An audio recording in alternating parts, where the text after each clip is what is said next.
ప్రభునందు ప్రియమైన వారలారా, మీతో దేవుని వాక్యాన్ని పంచుకోవడానికి దేవుడు అనుగ్రహించినటువంటి ఇక తరుణమును బట్టి దేవునికి వందనాలు తెలియజేస్తూ ఉన్నాం. ప్రభు యొక్క ప్రార్థన అనగా పరలోక ప్రార్థనలో 3వ మాటను మనము ధ్యానం చేద్దాం. ప్రియులారా, నీ రాజ్యము వచ్చునుగాక అనేటటువంటి ఈ యొక్క విజ్ఞాపన గురించి ఈ సమయమందు మనము దేవుని ప్రసన్నత కోసం మనం ప్రార్థన చేద్దాం. మహాపరిశుద్ధుడు అయిన తండ్రి, మా ఘనమైన యెహోవా, మీ పరిశుద్ధమైన నామమునకు వందనములు. తండ్రి, మీ యొక్క నామమును వల్లించుటకు కూడా అనర్హులమైన మాకు మీరు ఇచ్చినటువంటి ఆధిక్యతను బట్టి వందనములు. మీ రాజ్యము వచ్చునుగాక అనేటటువంటి మాటలో ఉన్నటువంటి మర్మములను మాకు బయలుపరిచి మీ మహిమ కొరకు మమ్మ వాడుకొనమని మా ప్రభువైన యేసుక్రీస్తు వారి పేర ప్రార్థించి వేడుకొంచున్నాము తండ్రి, ఆమేన్. ప్రియమైన వారలారా, నీ యొక్క రాజ్యము వచ్చునుగాక అనేటటువంటి మాటలో ఉన్నటువంటి గూఢమైనటువంటి అర్థాన్ని చూసినట్లయితే, మనము పరలోకమందున్నటువంటి దేవుని తండ్రి అని పిలుస్తూ ఉన్నాం. తండ్రి అని పిలిచినప్పుడు మనం ఆయనకు బిడ్డలమై ఉన్నాం. ఆయన తండ్రి అయి ఉన్నప్పుడు బిడ్డలను తండ్రి ఏ రీతిగా కాపాడుచూ ఉంటాడో, ఆయనను మనల్ని ప్రేమిస్తూ మనల్ని సంరక్షిస్తూ కాపాడుచూ ఉన్నాడు. ఆయన మనల్ని గురించినటువంటి శ్రద్ధ కలిగి ఉన్నాడని మనం తెలుసుకుంటూ ఉన్నాం. కనుక ఆయన మరొక విధముగా మనకి చూసినట్టయితే తండ్రిగా సంరక్షిస్తూ కాపాడుచున్నాడు. ఆయన హోదాన్ని, ఆయన అధికారాన్ని చూసినట్లయితే ఆయన ఈ విశ్వమంతటికి కూడా రాజై ఉన్నాడనేటటువంటిది సత్యమని మనం గమనించాలి. అంతటి రారాజు మనలను తన యొక్క బిడ్డలుగా అంగీకరిస్తూ ఉన్న విధానములకై మనము స్తోత్రములు చెల్లించవలసిన వారమై ఉన్నాం ప్రియులారా.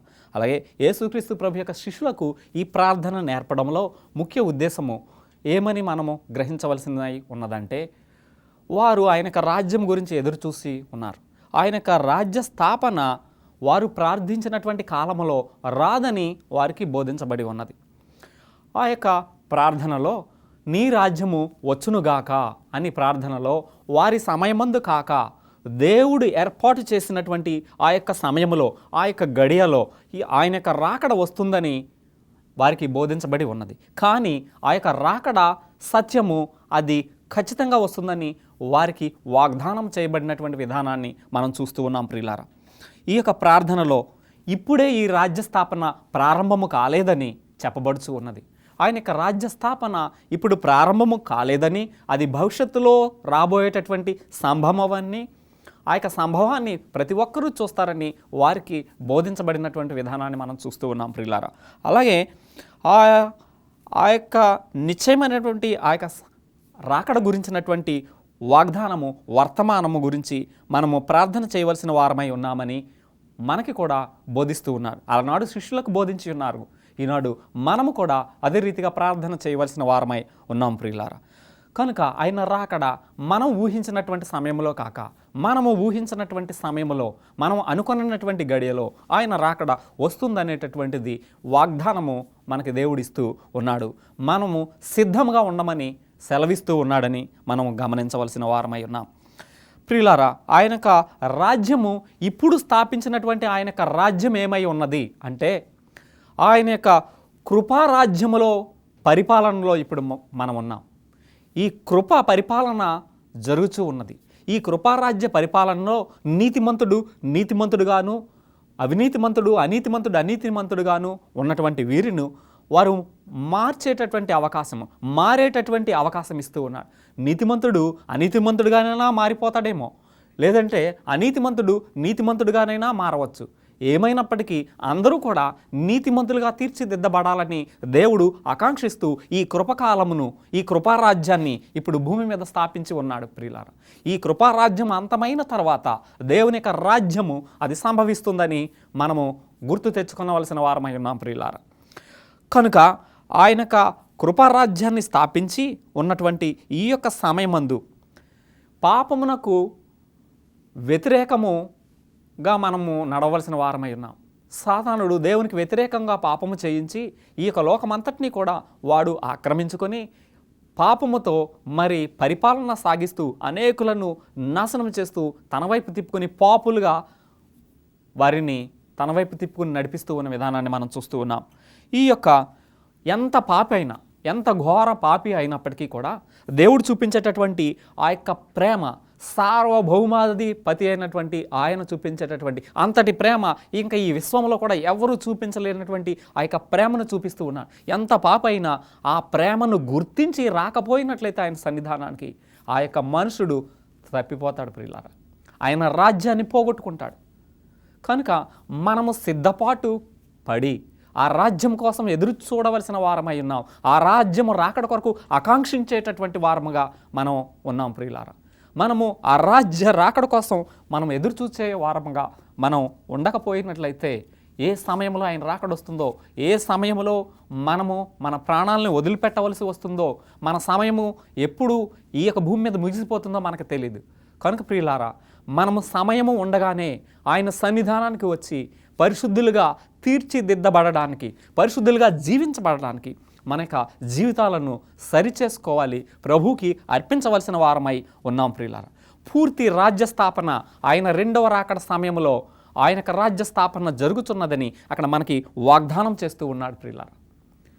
అలాగే దానియేలు గ్రంథంలో 7వ అధ్యాయము 27వ వచనములో ఈ మాటకు మనము గమనించినట్లయితే ఆయన యొక్క అధికారము ఎంత విస్తారమైనదో మనకి ఇక్కడ తెలియచేస్తూ ఉన్నాడు ప్రియులారా. ఆయన యొక్క రాజ్య స్థాపన విషయంలోనూ ఏమవుతుంది భవిష్యత్తులో సంభవము, భవిష్యత్తులో ఏమి జరగబోతూ ఉన్నది అన్న మాటను మనం గమనిస్తున్నట్లయితే అయితే ఆకాశమంతటి క్రిందనున్న రాజ్యమును, అధికారమును, రాజ్య మహత్యమును, మహోన్నతిని పరిశుద్ధులకు చెందును. పరిశుద్ధముగా మనం జీవించినట్లయితే, ఆ యొక్క శ్లాఘ్యతలో మనం ఉన్నట్లయితే ఆ యొక్క పరిశుద్ధమైనటువంటి రాజ్యము పరిశుద్ధులకు చెందుతుంది. దేవుని యొక్క రాజ్యము పరిశుద్ధుల పరమవుతుంది. దాన్ని మనకి స్వాస్థ్యంగా ఇవ్వబోతూ ఉన్నాడు అనేటటువంటి వాగ్దానాన్ని ఇక్కడ ప్రభు మనకి చేస్తూ ఉన్నాడు ప్రియులారా. కనుక ఆ అధికారమును, రాజ్య మహత్యమును, మహోన్నతిని పరిశుద్ధులకు చెందును. ఆయన రాజ్యము నిత్యము నిల్చును. ఆ రాజ్యానికి అంతము లేదు ప్రియులారా. ఈ లోకములో ఈ రాజ్యం సురక్షితంగా ఉంటుంది అని అనడానికి ఆస్కారం లేదు. ఎందుకంటే ఇక్కడ ఉగ్రవాదం పెచ్చి మీరిపోతూ ఉన్నది.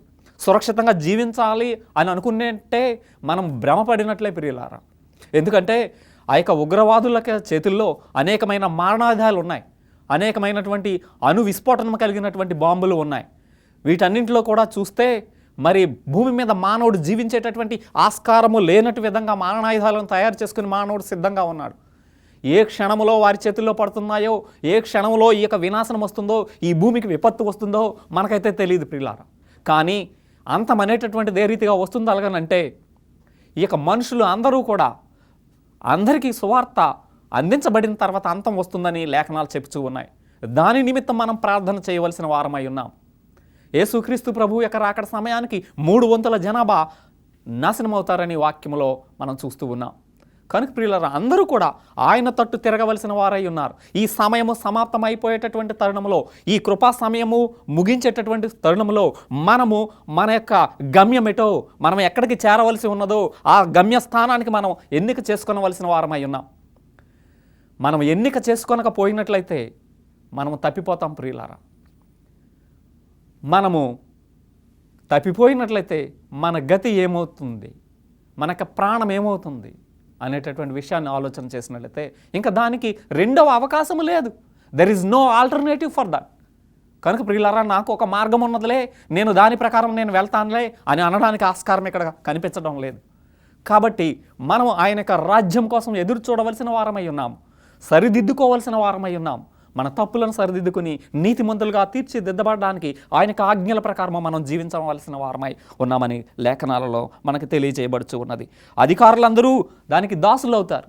ఈ లోకంలో ఉన్నటువంటి అధికారులు వారు అందరూ కూడా నీతిమంతులు అయినట్లయితే దేవునికి దాసులు అవుతారనేటటువంటి విషయాన్ని మనం గమనించాలి ప్రియులారా. కనుక ఆ మహత్యము పరిశుద్ధులకు చెందుతుందని వాగ్దానం ఇస్తూ ఉన్నాడు. ఆ రాజ్యము మనకి సంసిద్ధంగా ఆయన సిద్ధపాటు చేస్తున్నటువంటి విధానం మనం చూస్తున్నాం. ఆయన చిత్తం ఈ లోకంలో నెరవేర్చుకుంటాడని ఈ యొక్క వాక్యం ద్వారా మనం నేర్చుకుంటూ ఉన్నాం ప్రియులారా. మత్తయి సువార్త 25వ అధ్యాయము 22 నుంచి 34 వచనాలను మనం గమనించినట్లయితే ఆయన యొక్క రాజ్యములో ప్రవేశించేటటువంటి ఆ యొక్క మనుషులను ఏ రీతిగా ఆయన విభజిస్తాడో, ఏ రీతిగా వారిని విమోచిస్తాడో ఇక్కడ మనకి కనపడుతూ ఉన్నది ప్రియులారా. 25వ అధ్యాయము 22వ వచనం నుంచి మనం చూసినట్లయితే ఈ యొక్క వాక్య భావములో మనకి ఉన్నది. ఆయన గొర్రెలను మేకలను వేరుపరుస్తారని ఇక్కడ చెప్పబడుతుంది. మనుషులు అనగా జనములు అప్పుడు సమస్త జనములను ఆయన ఎదుట ప్రోగు చేయబడుదురు.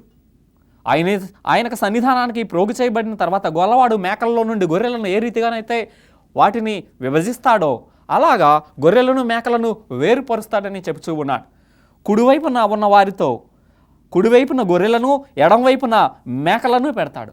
కుడివైపున ఉన్నటువంటి ఆ గొర్రెలతో ఆయన అంటాడు 34వ వచనం చూసినట్టయితే, అప్పుడు రాజు తన కుడివైపు ఉన్న వారిని చూచి, నా తండ్రి చేత ఆశీర్వదించబడిన వారలారా రండి, లోకము పుట్టినది మొదలుకొని మీ కొరకు సిద్ధపడినటువంటి ఈ యొక్క రాజ్యమును స్వతంత్రించుకొనుడని చెబుతూ ఉన్నాడు ప్రియులారా. కనుక ఆయన యొక్క రాజ్యము, ఆయన యొక్క అధికారము పరిశుద్ధులకి ఆయన పరం చేస్తూ ఉన్నాడు, పరిశుద్ధులకు అప్పగించబోతూ ఉన్నాడు ప్రియులారా. పరిశుద్ధులందరూ కూడా ఆ రాజ్యంలో సురక్షితంగా ఉంటారని అక్కడ వాగ్దానం చేస్తూ ఉన్నాడు. ఆ యొక్క రాజ్యం కోసం ఆ రాజ్య సభ్యులుగా, ఆ రాజ్య పౌరులుగా ఈ యొక్క భూమి మీద మనం సరిచేసుకోవలసిన వారమై ఉన్నాం. ఏ దేశంలో నివసిస్తే ఆ దేశ పౌర చట్టాలను మనం గౌరవించవలసిన వారమై ఉన్నాం. మన ఇష్టానుసారంగా జీవించేటటువంటి అవకాశము లేదు. భారతదేశంలో జీవించేటటువంటి మనము భారతదేశ చట్టాలను గౌరవించవలసిన వారమై ఉన్నాం. చట్టాన్ని మీరినట్లయితే శిక్షకు పాత్రులు అవుతాం అనేటటువంటి విషయము మనము గమనిస్తున్నాం. అలాగే దేవుని యొక్క రాజ్యంలో నివసించేటటువంటి పౌరులు దేవుడు ఇచ్చినటువంటి ఆ యొక్క చట్టాన్ని మీరేటటువంటి అవకాశము లేదు. ఆ చట్టాన్ని ఈ లోకంలోనే అవలంబించి ఆయన చిత్త ప్రకారము జీవించేటటువంటి మానవులుగా మనం తీర్చిదిద్దబడాలి. మనలో మార్పు అవసరం ప్రియులారా. ఇంతవరకు మన జీవితంలో మార్పు లేకపోయినట్లయితే, ఈ యొక్క మార్పును మనం చేసుకోనకపోయినట్లయితే మనం పరలోక రాజ్యం మనకి దక్కదు ప్రియులారా.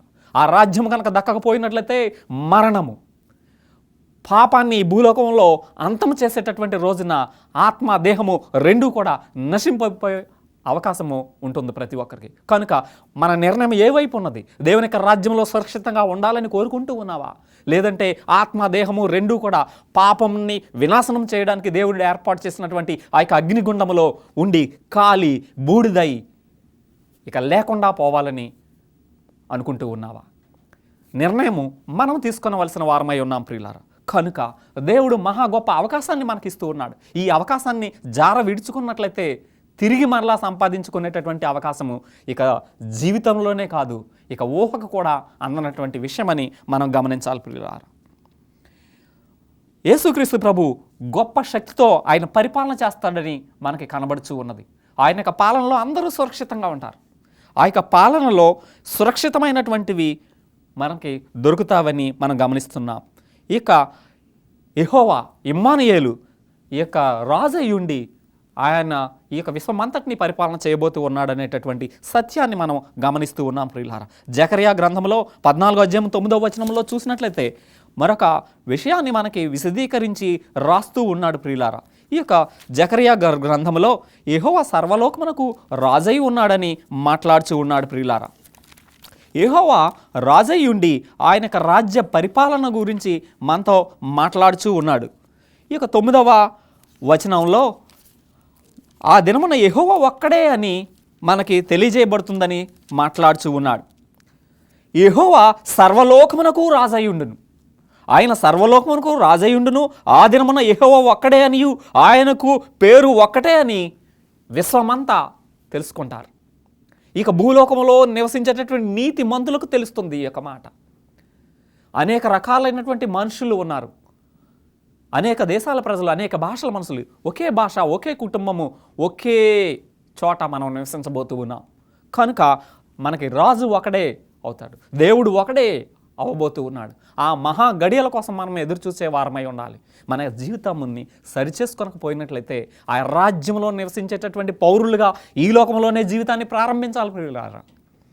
ఆ లోక పౌరులుగా మనం జీవించడానికి అర్హతను ఇక్కడ జీవించేటటువంటి జీవితం బట్టే మనకి అది వస్తూ ఉన్నది.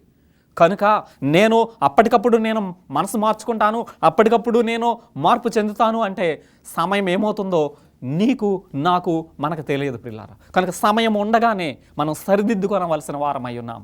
ఆయన చెప్పినటువంటి ఆజ్ఞల ప్రకారము ఆయన రాజ్య నివాసులుగా భూలోకంలో మనం సిద్ధపాటు అవ్వవలసిన వారమై ఉన్నామని గమనించాలి పిల్లారా. అలాగే ప్రకటనల గ్రంథము ప్రకటన గ్రంథంలో 21వ అధ్యాయము 3వ వచనం చూసినట్టయితే ఈ యొక్క మాటలు చెప్పుచూ ఉన్నాడు. ఇదిగో దేవుని యొక్క నివాసము మనుషులతో ఉన్నదని మాట్లాడుచూ ఉన్నాడు. ప్రియులారా, దేవుడు స్వయంగా మనతో ఉండబోతూ ఉన్నాడు.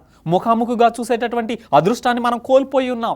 పాపం ఎప్పుడైతే మనలోనికి వచ్చిందో ఆయన్ని ముఖాముఖిగా చూసేటటువంటి ఆ యొక్క ఆధిక్యతను మానవుడు పోగొట్టుకున్నాడు. ఆ పోగొట్టుకున్నటువంటి ఆధిక్యతను తిరిగి మరలా దేవుడు మనలతో కలపడానికి యేసుక్రీస్తు ప్రభు ఈ లోకానికి వచ్చి మనల్ని కలుపుచూ ఉన్నాడు. ప్రియులారా, ఆ గొప్ప అవకాశాన్ని చేజార్చుకున్నట్లయితే మన స్థితి ఏమవుతుంది, మన గతి ఏమవుతుందో ఒక్కసారి ఆలోచన చేయవలసిన వారమై ఉన్నాం. ప్రియులారా, ఆ యొక్క వాక్యాన్ని మనము ధ్యానం చేస్తే అప్పుడు ఇదిగో దేవుని యొక్క నివాసము మనుషులతో కూడా ఉన్నది, ఆయన వారితో కాపురముండును, వారు ఆయన ప్రజలయ్యుందురు, దేవుడు తానే వారి దేవుడయ్యుండి వారికి తోడయ్యుండును. ఆ యొక్క రాజ్యంలో, ఆ యొక్క రాజ్య పరిపాలనలో ఆయన దేవుడై ఉండేటటువంటి మహా గొప్ప ధన్యతను మనం చూడబోతూ ఉన్నాం. ఆయన మనతో నివాసం ఉంటాడు. ఎంత గంభీరమైనటువంటి వర్తమానం మనకి ఇవ్వబడి ఉన్నదో చూడండి ప్రియులారా. దేవునితో గడపడం అనేటటువంటిది ఎలా ఉంటుందో ఒక్కసారి ఊహించుకొనవలసిన వారమై ఉన్నాం. ఆయుష్కాలము అనుదినము పెరుగుతూ ఉంటుంది ప్రియులారా. ఆయుష్కాలం ఈ భూలోకంలో క్షీణిస్తూ ఉన్నది, కానీ ఆయన యొక్క రాజ్యంలో ఆయుష్కాలము పెరుగుతూ ఉంటుంది. బాధ లేదు అక్కడ, దుఃఖం లేదు అక్కడ, వేదన లేదు అక్కడ. ఈ యొక్క ఉదయకాల సమయమందు మరి ఒక సహోదరి ఫోన్లో మాట్లాడుతున్నది, అయ్యా మా కొరకు ప్రార్థన చేయండి. ఆ ప్రార్థన ఏమిటి అలాగనంటే, నా భర్తకు ఎయిడ్స్ వ్యాధి వచ్చింది, నా భర్త గురించి ప్రార్థన చేయమని ఆ సహోదరి ఫోన్ చేసి ఉన్నది ప్రియులారా. ఏడుస్తూ, కన్నీరు ఏడుస్తూ తెల్లవారుజామున 5 గంటలకి ప్రార్థన చేసినటువంటి విధానాన్ని మీతో పంచుకుంటూ ఉన్నాను. కనుక చాలా దుఃఖము, చాలా బాధ.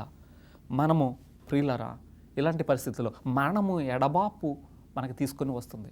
ఇక అక్కడ మరణము లేదు, దుఃఖము లేదు, వేదన లేదు, కన్నీళ్ళు లేవు, ఆకలి లేదు ప్రియులారా. కనుక అలాంటి రాజ్యంలో యోగ్యునిగా నివసించే విధానాన్ని ఈ భూలోకంలోనే మనం ప్రారంభించవలసిన వారమై ఉన్నాం. మన యొక్క జీవిత శైలిని మనం మార్చుకోవలసిన వారమై ఉన్నాం ప్రియులారా. మరి ఈ యొక్క లోక అంతము ఎప్పుడు అవుతుంది, ఎప్పుడు ఆ రాజ్యం వస్తుంది, ఆ రాజ్యానికి రావడానికి సూచనలు ఏంటి అని అడిగినట్లయితే పరిశుద్ధ గ్రంథం మనకి జవాబిస్తూ ఉన్నది ప్రియులారా. లేఖనాలు మనకి ఈ రీతిగా జవాబిస్తూ ఉన్నాయి. మత్తయి సువార్త 24:14 ఈ యొక్క రాజ్య సువార్త సకల జనములకు ఇది సాక్షార్థమై వెళుతుంది. ఈ యొక్క రాజ్య సువార్త సకల జనులకు ప్రకటించబడిన తరువాత అంతము వస్తుందని ఆ యొక్క లేఖనాలు మనకి విశదీకరిస్తూ ఉన్నవన్న సత్యాన్ని మనం విస్మరించకూడదు ప్రియులారా. ఈ యొక్క వాక్యం 14వ వచనంలో ఇలా అంటూ ఉన్నాడు, మరియు ఈ రాజ్య సువార్త సకల జనులకు సాక్షార్థమై. ఒక్క మనిషి కూడా ఈ యొక్క సువార్తను నేను వినలేదు, నాకు యేసుక్రీస్తు ప్రభు అంటే ఎవరో తెలియదు అనేటటువంటి మనుషుడు ఈ భూమి మీద మరొకరు ఎవ్వరు కూడా ఉండరు. ప్రతి ఒక్కరికి కూడా సువార్త అందించబడుతుంది ప్రియులారా. సువార్త అందించబడుతుందని ఇక్కడ మనం గమనించాలి. సువార్త అందకుండా దేవుని యొక్క రాకడ రాదనేటటువంటి సత్యమును దీన్ని బట్టి మనం గమనించాలి. అంటే ఇంకా దేవుని యొక్క రాకడ రావడం లేదంటే ఇంకా కొంతమందికి సువార్త అందలేదు. ఇప్పుడు మనము ఈ యొక్క ప్రసార సాధనాల వల్ల ఎంతో గంభీరమైనటువంటి సేవ జరుగుతూ ఉన్నది. కనుక మనము క్రికెట్ ఆడేటటువంటి వారిని చూస్తూ ఉన్నాం, అక్కడ గ్లోబల్ ఇన్వాల్వ్మెంట్ని మనం అక్కడ చూస్తున్నాం. అక్కడ ఆడేటటువంటి ఆ ఆటగాళ్ళు గురించి ప్రపంచమంతా ఒకే సమయంలో అందరూ కూడా వీక్షిస్తూ ఉన్నారు. అంత వేగంగా ప్రసార సాధనాల వల్ల సమాచారాన్ని వెళ్ళిపోతూ ఉన్నది. అలాగే యేసుక్రీస్తు ప్రభు అనేటటువంటి ఈ యొక్క సమాచారం యావత్ ప్రపంచమంతా కూడా అందించబడిన తర్వాత అంతం వస్తుంది. ఏ మనుషుడు కూడా నాకు యేసుక్రీస్తు ప్రభు ఎవరో తెలియదు అనేటటువంటి చెప్పేటటువంటి వాడు ఎవరు కూడా ఉండరు. ప్రతి ఒక్కరికి ఎవరో ఒకరి ద్వారా సువార్త అందించబడాలి. దేవుని యొక్క రాకడ ఆలస్యమవుతుందంటే కారణం ఇంకా అనేకులకు సువార్త అందవలసిన విషయం మనకి కనబడుచున్నది. కనుక నీవు నేను ఆ యొక్క పని భారాన్ని కలిగి మనం జీవిస్తూ మన సమయాన్ని ఇతరులను రక్షణార్థం, ఇతరులను రక్షించడానికి మన సమయాన్ని కేటాయించవలసిన వారమై ఉన్నాం ప్రియులారా. తర్వాత ఆ యొక్క మాటలో చెబుతూ ఉన్నాడు, లోకమందంతటా సాక్షార్థమై ప్రకటించబడును, అటు తర్వాత అంతము వచ్చును.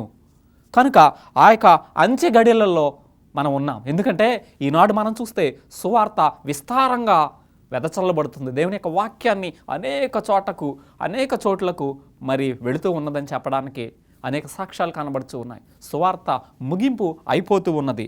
అనేకులకు వర్తమానము అందించబడుతుంది. కనుక మనం సిద్ధంగా ఉండాలి, ఇతరులను సిద్ధపాటు చేయాలి. ఆయన యొక్క సువార్త సేవ విషయంలో ఎవరు వెళ్తారు అని ఆలోచన చేస్తున్నప్పుడు యెషయా గ్రంథంలో అంటూ ఉన్నాడు, మా నిమిత్తము ఎవరు వెళ్తారని అక్కడ అన్నప్పుడు యెషయా గ్రంథము 6వ అధ్యాయము 8వ వచనంలో ఈ రీతిగా మాట్లాడుతున్నాడు.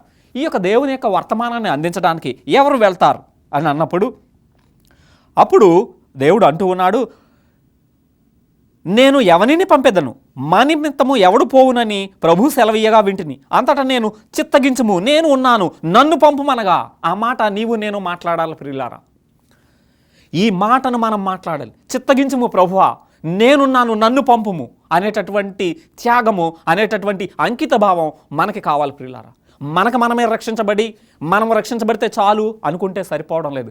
రక్షించబడేటటువంటి వారు, దేవుని రాజ్యానికి వెళ్ళేటటువంటి వారు మరొకరిని రక్షించకపోయినట్లయితే ఆ అర్హత లేదని మనం గమనించాలి ప్రియులారా. అందుకనే యేసుక్రీస్తు ప్రభువారు అంటూ ఉన్నారు, మీరు సకల జనులకు సువార్త ప్రకటించి వారిని తండ్రి యొక్క కుమారుని యొక్క పరిశుద్ధాత్మ నామంలోనికి వారికి బాప్తిసం ఇవ్వమని చెప్తూ ఉన్నాడు. అంటే ప్రతి ఒక్కరికి కూడా ఈ ఆజ్ఞ జారీ చేసి ఉన్నారు. మనం బాప్తిసం తీసుకొని ఉన్నాం, మనం ఒక్కరము రక్షించబడి ఉన్నాము, మనం ఆచరిస్తున్నాం, సరిపోతుందని అనుకుంటే సరిపోవడం లేదు ప్రియులారా. మనం కూడా ఇతరుల్ని కనీసం ఒకరినైనా రక్షించకపోయినట్లయితే దేవుని యొక్క రాజ్యములో అయోగ్యులమని మనం పిలువబడతాం ప్రియులారా.